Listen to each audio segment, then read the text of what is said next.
Welcome. In front of me is a Nokia T21, and today I'll show you how you can record screen on this tablet. Now, to get started, all you really need to do is pull down your toggles. So just do a swipe down from the top of the screen.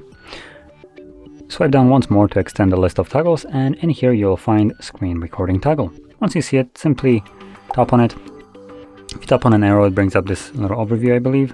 And from here we can select what kind of audio we'll be recording. So by default it's turned off. You can turn it on, which will then record device audio, so only the sound that the tablet would be making. Or you can also change it to microphone or both.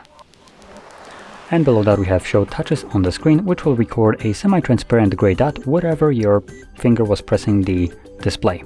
I'll turn it on just so you can see how that looks like. From there we can select start.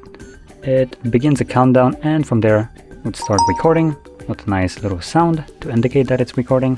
So whatever you will do right now obviously will be recorded. You can open up apps, record them,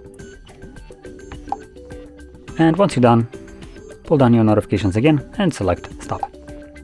Now, one thing to keep in mind is when you're recording your screen, there are some apps that will block the screen recorder from being able to record.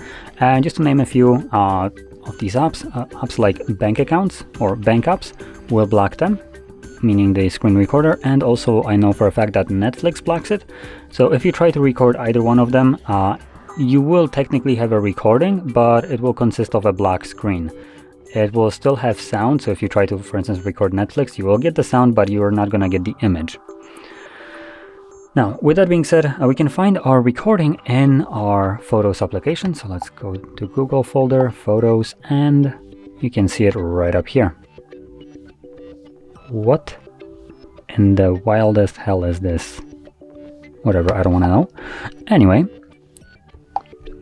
from here, it should be already playing. Yep, there we go. You can see that's my finger that was pressing the display. And that's about it. So anyway, if you found this video helpful, don't forget to hit like, subscribe, and thanks for watching.